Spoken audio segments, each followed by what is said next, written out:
It seemed like after Chicago got the lead there, they really just kind of got into a shell. What was that third period like? Well, I don't know if they got into a shell. I thought there was a couple major calls in the game that didn't go our way. Obviously, the disallowed goal should have been a goal. Officiating crew is not supposed to be looking at the video. From our standpoint, we saw them looking at the video from where we were. They said they didn't. That should have been a good goal. So that kind of changed the flow of the game. But I liked our push in the third period. I thought we didn't. I don't know if we gave up for shots, but we didn't give up a lot in the third period. We probably earned maybe one or two calls in the third. They put their whistles away for some reason.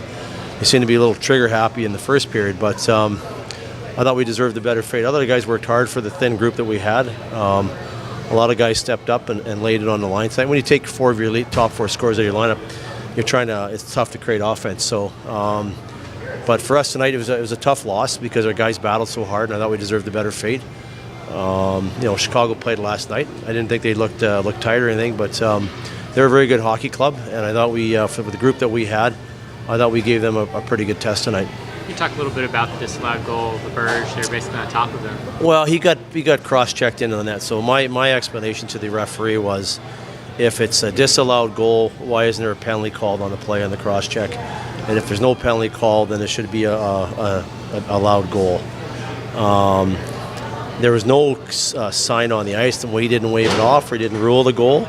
Andrew down below the goal line, so I'm not sure what the ruling on the ice was. But when they went over to the bench, my assistant captain was under the understanding they were saying, "Hey, watch, the video's coming up." So whatever, it was 2-1. We still had a chance to get back in the game. We had a couple looks there, but didn't connect on them, and then I thought we could have had a couple power plays in the third period, and we didn't get the call.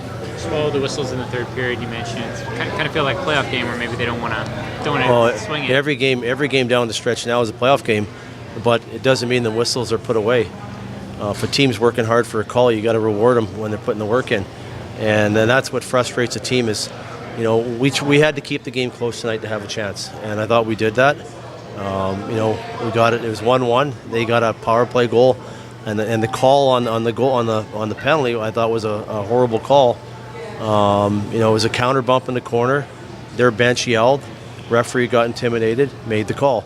So for us, we're trying to get our guys to stay off the refs and not yell at them. And it's frustrating for our guys because now they see the other team getting rewarded for the bench yelling. So it kind of goes both ways. So it's part of the game. We didn't get the calls tonight. They did. They capitalized. They got the win. Flynn and Dowling both out of lineup right now. What's their condition and how you feel day to day? You know what? When you take out McKenzie, you take out Dickinson, you take out your top five guys. So you're kind of on an island offensively. So again, like I said, we had to keep the game close. Bozy gave us a chance. We had some looks. We didn't capitalize on it. And you just have to pick yourselves up and get ready for every game is a playoff game down the stretch. So you have to fight the adversity, and you have to be ready. You might get the calls. If you get the calls, you have to be ready to respond in the power play. If you don't get the calls, you have to battle through the adversity. And we talked about that yesterday as a group. You have to embrace this time of the year. It's not going to be easy.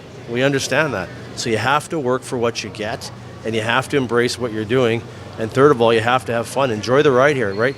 It's a playoff push. We're in a spot to make the playoffs, and it's up to the guys in the room now. With the adversity and guys, top five guys you said are gone, does that give younger guys a chance to step up maybe? Well, the old phrase, opportunity knocks, right? Yeah. I thought Max French did a good job tonight coming back in the lineup, being recalled from Idaho.